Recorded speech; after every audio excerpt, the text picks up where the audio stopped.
The rain hadn't stopped for 3 days. I pressed my forehead against the cold glass of the bakery window, watching the gray sheets of water transform the city street into a river of forgotten dreams.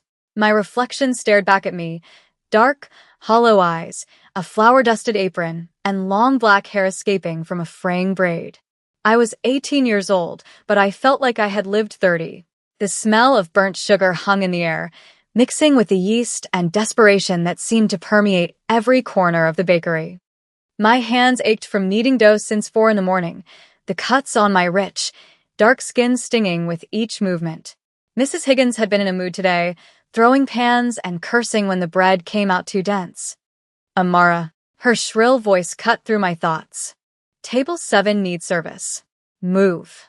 I grabbed the coffee pot with trembling hands, my stomach growling. I hadn't eaten since yesterday afternoon. I couldn't afford to. Not when every penny went toward the shoebox apartment I shared with my aunt. The apartment where she spent most days drowning in bottles, leaving me to cover rent, utilities, and her mounting debts. Table 7 sat in the corner, partially hidden by the ancient espresso machine that wheezed like a dying animal. I approached with my eyes down, the way I'd learned to move through the world, invisible, unthreatening, forgettable. The cup shattered before I even saw him. My hands had been shaking worse than I thought. The porcelain exploded against the marble floor, coffee spreading like a dark stain across the white tiles. I dropped to my knees immediately, my heart hammering, already calculating how much Mrs. Higgins would dock from my pay. "I'm so sorry. I'm so sorry," I whispered, gathering the shards with my bare hands. A jagged piece sliced my palm, and I watched blood well up, mixing with the spilled coffee against my skin. "Stop." The voice froze me mid-motion. It was deep, commanding, with an edge that made every nerve in my body stand at attention. I'd heard that tone before from men who expected obedience, who didn't ask twice. Slowly, I looked up. He sat within a stillness that seemed impossible for someone so young, mid-20s at most, but his dark eyes held centuries of shadows. He was undeniably striking, with sharp, angular features and jet-black hair pushed back from a face that could have been carved from marble. He wore a perfectly tailored black Mafia suit with a crisp white collared shirt that accentuated his broad shoulders. He was beautiful in a way that felt dangerous.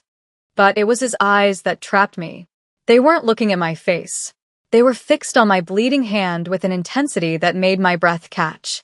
2 men stood behind him, massive and silent, their hands clasped in front of them in a way that suggested they were hiding weapons. The other customers had gone quiet.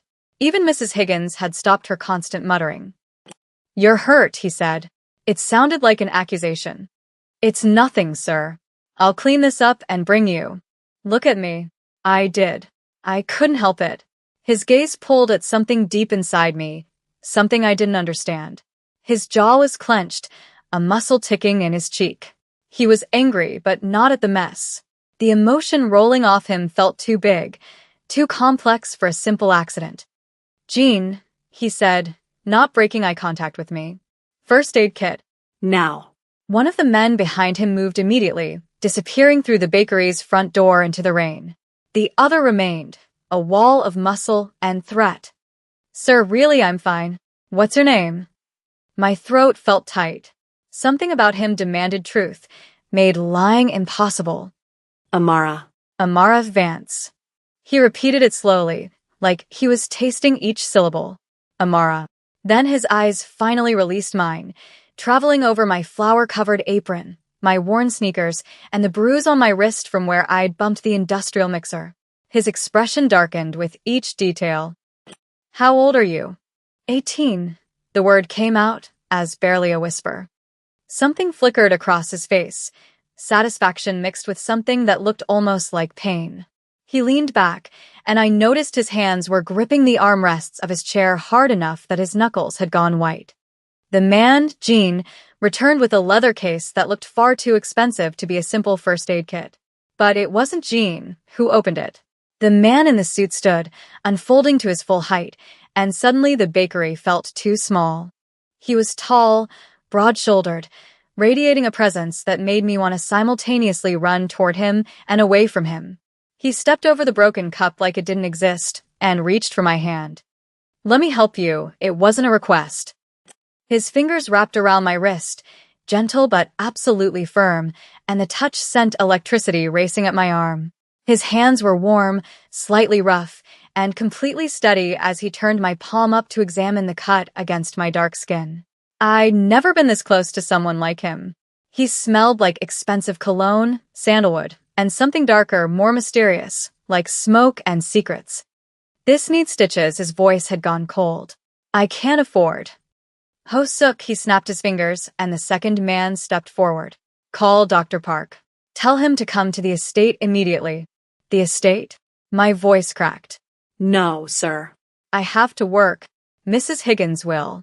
Mrs. Higgins, he finally looked away from me, his gaze landing on my employer who had emerged from the kitchen.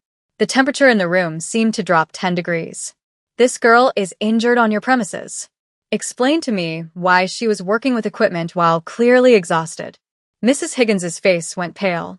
She opened her mouth, closed it, then tried again. Mr. Kong, I didn't realize. Kong. The name hit me like a physical blow. Everyone in the city knew that name. Seo-yoon Kong. He was the head of the Korean Mafia, the syndicate that ran K-Town and half the city's underground. They ran politics, police, and entire neighborhoods. They were the kind of power that made governments nervous. And I just bled on the leader of the Korean Mafia. How much does she owe you? He asked Mrs. Higgins, still holding my hand like it was something precious. Nothing. She owes nothing. In fact, her pay. I'm not asking about her pay. I'm asking about her debt. Her aunt's debt. The world tilted. How did he know about Aunt Tyra's gambling debts?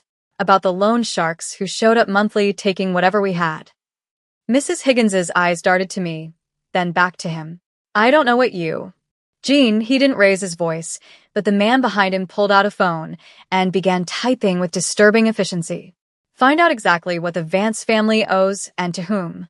I want names and amounts within the hour. No, the word burst from me before I could stop it. Please, you don't understand those men. If you interfere... He finally looked back at me, and the intensity in his gaze nearly knocked me backward. Those men work for me, Amara. Everything in this city works for me. The first aid kit lay forgotten on the table. He was still holding my hand, his thumb now brushing across my knuckles in a gesture that felt almost unconscious. Possessive. I don't understand. I managed to say. You will. He pulled a pristine white handkerchief from his pocket and wrapped it around my bleeding palm with surprising gentleness. You're coming with me. I can't. My shift isn't over. He turned to Mrs. Higgins. She no longer works here. You'll prepare her final check with 2 months severance and have it ready within the hour, or I'll have the health department here by lunch. Am I clear? Mrs. Higgins nodded frantically. Panic clawed at my chest. I needed this job.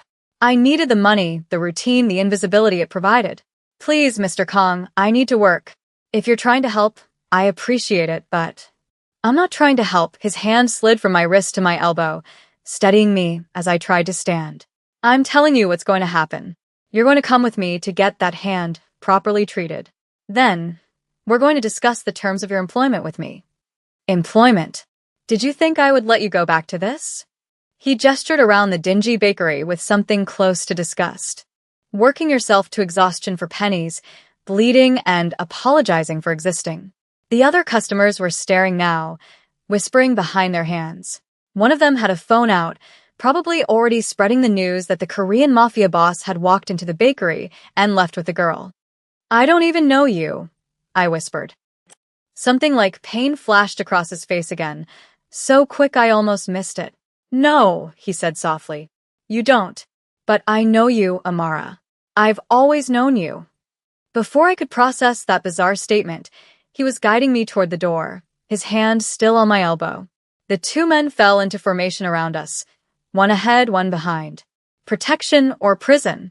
I couldn't tell which. The rain hit my face as we stepped outside, but I barely felt it. A black SUV idled at the curb, sleek and menacing, windows tinted so dark they looked like pools of oil. The door was already open, and I could see leather seats and an interior that smelled like luxury. Please, I tried one more time. I don't understand what's happening. He helped me into the vehicle with a hand on my lower back, the touch burning through my thin uniform. Then he slid in beside me, close enough that I could feel the heat radiating from his body. The door closed with a heavy thunk that sounded like finality. You don't need to understand yet. The SUV began to move, and I watched the bakery disappear behind sheets of rain. All you need to know is that you're safe now. You'll never have to worry about money again. Never have to apologize for taking up space. Never have to bleed alone in some filthy bakery. But why? My voice broke. Why would you do this for a stranger? He turned to face me fully in the dim interior of the vehicle. His features looked almost inhuman, too perfect, too intense, carved from shadows and obsession. His hand came up, fingers brushing my cheek, so gently it felt like a prayer. Because, he said, each word heavy with meaning I couldn't decipher. You were never a stranger to me, Amara. You were always mine. You just didn't know it yet. The city blurred past the windows, rain making everything look like a watercolor painting washing away. As Seo Jun Kang's thumb traced the line of my jaw with devastating gentleness, I realized that whatever had just begun in that bakery, whatever agreement I'd walked into without agreeing to anything, there would be no walking away from it. From him. The SUV turned onto a private road I'd never seen before, heading toward a part of the city where people like me didn't belong. And the Korean Mafia boss beside me watched me with eyes that held secrets, obsession, and something that looked dangerously close to devotion. I was terrified, but more terrifying was the small, desperate part of me that felt, for the first time in years, like maybe I was going home. The estate emerged from the rain like something out of a dark fairy tale. Wrought iron gates swung open automatically as we approached, revealing a driveway lined with ancient trees that seemed to whisper warnings. The mansion itself was a sprawling testament to old money and brutal power, 3 stories of stone and glass, a blend of modern architecture and fortress-like security. My breathing had gone shallow. The handkerchief around my hand was soaked through with blood now, a crimson bloom against the white fabric. Seo Jun hadn't said another word during the drive, but his presence beside me felt like a living thing, aware and watchful. The SUV stopped beneath a covered portico. Before I could reach for the door handle, Jean had it open, offering his hand. I took it carefully, my legs shaking as I stepped out into air that smelled like rain and manicured gardens. This way, Miss Vance. Jin's voice was surprisingly gentle for someone built like a tank. Seo Jun appeared at my other side, his hand finding the small of my back again. That proprietary touch that made my skin burn even through my uniform. The doctor is already here, he said, guiding me up steps that probably cost more than my entire apartment building. The entrance hall stole what little breath I had left. It was minimalist and grand, with polished floors that reflected the crystal chandeliers overhead.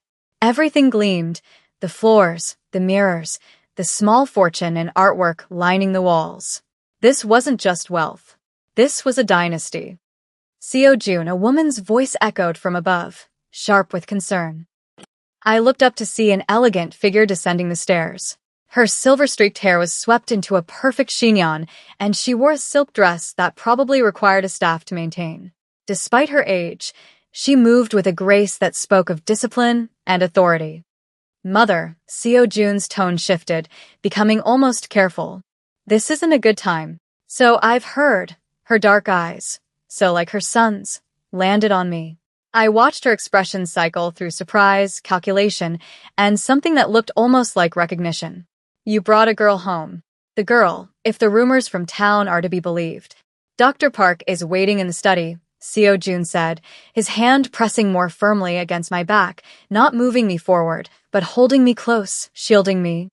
Madame Kong descended the last few steps, her gaze never leaving my face. She was beautiful in a severe way. She's bleeding on my floor. I looked down in horror. Sure enough, drops of blood had fallen from my wrapped hand, creating a trail of crimson across the pristine floor. I'm so sorry. I didn't mean. Stop apologizing, Seo Jun's voice cut through my panic. Mother, this is Amara Vance. Amara, my mother, Madame Kong. You'll become acquainted later. Right now, she needs medical attention. Vance. Madame Kong repeated the name like she was placing it in a file cabinet in her mind. The daughter of. Later, something dangerous edged Seo Jun's tone. His mother heard it too because she stepped aside, though her eyes continued tracking me as we passed. The study was lined with dark wood and leather books from floor to ceiling. A fire crackled in a massive fireplace. An elderly Korean man with wire-rimmed glasses and a doctor's bag stood waiting. Dr. Park, thank you for coming. Seo Jun finally released me, but only to guide me toward a leather chair positioned near the fire. Of course, Mr. Kong, the doctor approached with confidence. Now, let's see what we have here. Seo Jun remained standing beside my chair, so close that I could feel the fabric of his trousers brush against my shoulder. As Dr. Park unwrapped the blood-soaked handkerchief, I saw Seo Jun's jaw clench. It's not as bad as it looks, the doctor said after a moment, gently probing the wound. I winced, and Seo Jun's hand immediately came to rest on my shoulder. Heavy, warm, grounding. A few stitches should do it. The cut is clean. I'll need to numb the area. I nodded, trying to focus on anything but the man standing over me. But my awareness kept returning to Seo Jun's hand on my shoulder, his thumb now moving in small circles against my collarbone. How long has she been working at that bakery? He asked Dr. Park, though he was still looking at me. Mr. Kong, she has old burn scars on her forearms, defensive wounds on her hands. She's underweight. Probably hasn't eaten properly in weeks. He cataloged my failures like evidence in a trial. When was the last time you had a full meal, Amara? The question caught me off guard. Yesterday. Lunch. Yesterday, he repeated it flatly.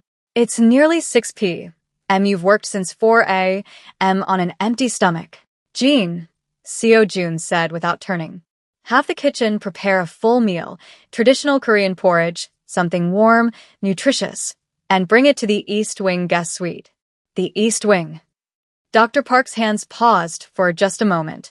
That's quite close to the family quarters. I'm aware Seo Jun's tone suggested the conversation was over. Mr. Kong, I tried again, my voice sounding small. I appreciate the medical attention, truly, but I should go home. My aunt will be worried, and I have to find another job. Your aunt is currently passed out on her couch with 2 empty bottles. She won't notice you're gone, he said it without cruelty, just stated it as fact. And you won't need another job. You'll be working here. Here? I looked around the study. Doing what? Whatever I need you to do. He finally moved, circling around the chair to crouch in front of me, bringing his face level with mine. Up close, I could see the perfection of his skin, the intense depth of his dark eyes. You'll live here in the East Wing. You'll have your own suite, your own staff. Your aunt's debts will be cleared. You'll want for nothing. My heart was hammering so hard I was certain he could hear it. That sounds like a prison. His lips curved into something that wasn't quite a smile. Or salvation. Dr. Park finished stitching and wrapped my hand in gauze. Seo Jun walked the doctor to the door, their voices dropping to a murmur. When he returned, he poured an amber liquid into 2 glasses. I don't drink, I said. It's brandy. It'll help with the shock. He pressed one into my good hand, then sat in the chair across from me. Drink, Amara. I took a small sip, and the liquid burned down my throat. Why are you doing this? The question came out steadier than I felt. You don't know me. But I do, he set his glass down. I've known you since you were 14 years old, Amara. Since the day you moved into that apartment with your aunt. Ice flooded my veins. How do you? I was 21, already running parts of the syndicate, learning how to be the man everyone expected me to become. His eyes never left mine. I saw you at the market on 3rd Street. You were buying the cheapest brands, counting coins. You wore a jacket 3 sizes too big, and you kept apologizing to everyone. The memory hit me like a wave. You watched me buy groceries? I watched you survive. He reached across the space between us, his fingers finding my uninjured hand. I watched you for 4 years, Amara. Watched you work yourself sick. Watched you give everything to an aunt who gave nothing back. Watched you fade a little more each day. That's obsession. Yes, it is. He didn't deny it. I'm not going to lie to you. I've been obsessed with you since the moment I saw you. But you're here now. 18. Finally legal. Finally mine to protect. The implications crashed over me. You waited for me to turn 18? I waited for you to be old enough that no one could question my claim. He said it without shame. I've eliminated every man who looked at you wrong. Paid off debts you didn't know existed. The loan sharks who stopped coming last year? Mine. The landlord who didn't raise your rent? I own the building. I should have been screaming. But the desperate, exhausted part of me wanted to sink into the life he was offering. This is crazy, I whispered. Yes, he brought my hand to his lips, pressing a kiss to my knuckles. But you're not going to leave. You're just as tired of surviving as I am of watching you suffer. What happens now? Now. He stood, pulling me up with him. Now I show you to your room. You eat, you rest. Tomorrow we'll discuss the details of your new position here. And what position is that? He smiled, and it transformed his face from merely beautiful to absolutely devastating. My wife. The world tilted. What? You'll marry me, Amara. Willingly or not, you'll marry me, he began leading me toward the door. But I'm hoping for willingly. I've waited for years. I can wait a few more weeks for you to understand that this is where you belong. My legs moved automatically. Marriage to a Korean Mafia boss I'd met hours ago. A man who looked at me like I was oxygen. He led me to the third floor, to a suite that made my entire apartment look like a closet. 4-poster bed, silk sheets, floor-to-ceiling windows. This is yours, he said. The clothes in the closet, I had them prepared in your size. The door locks from the inside. I won't enter without your permission. I turned to face him, and if I'm never ready. Something dark flickered across his expression. Then I'll wait. I'm a patient man, Amara. But make no mistake, you are mine. He started to leave, then paused. Your dinner will arrive in 20 minutes. Get some rest. Seo Jun, I said, testing his name. He went still. This is kidnapping. No, he turned back, his eyes pure possession. This is rescue. You just don't know it yet. 3 weeks later, I stood in front of a mirror in the master suite. Seo Jun had insisted I move in after the engagement. The dress was ivory silk, hand-embroidered, fitted to my body like a second skin. My long black hair was styled in cascading waves. I looked like a princess, or perhaps a queen of the underworld. The past 3 weeks had been a blur.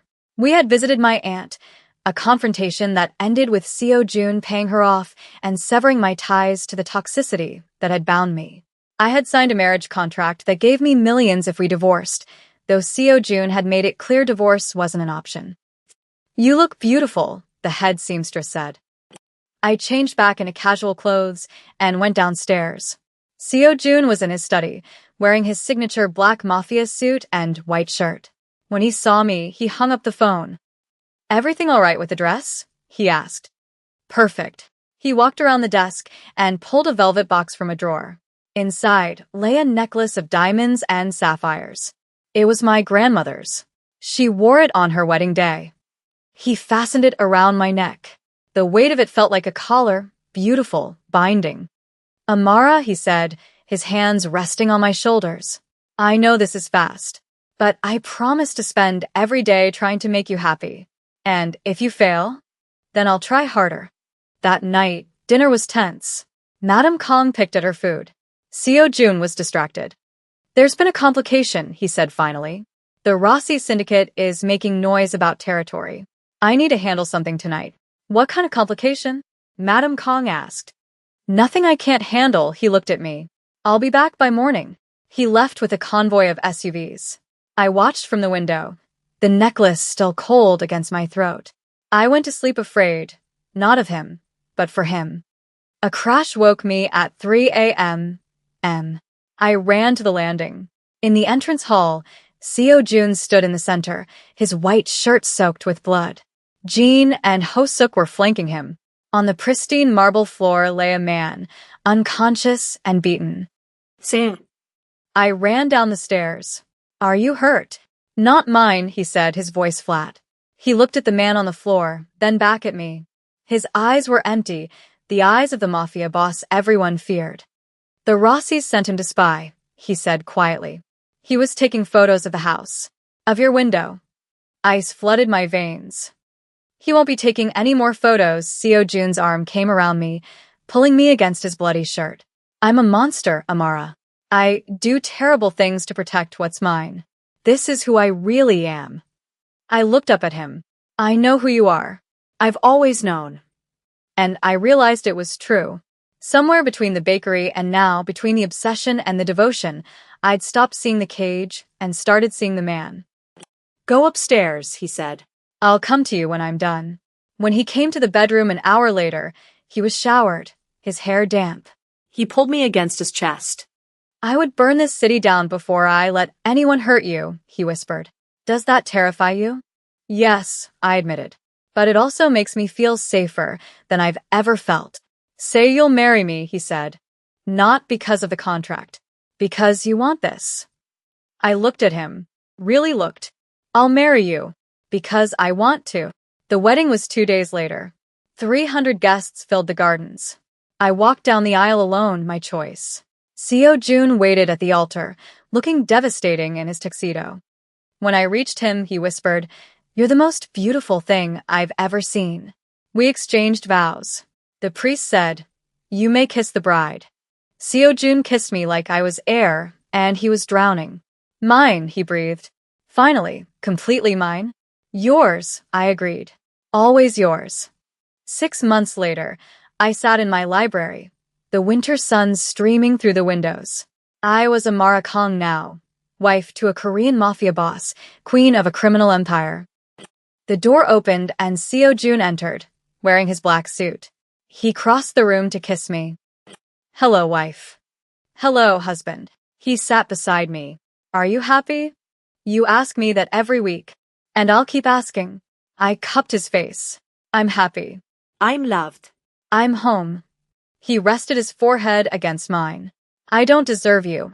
Good thing I don't care about deserve. Outside, snow began to fall. Inside, I felt a warmth that had nothing to do with the fireplace. I had been drowning in that bakery, invisible and dying by inches. Seo Jun had pulled me from the depths, given me air, given me a love so consuming it bordered on madness. Sometimes the cage was really salvation wearing a different face. I was home.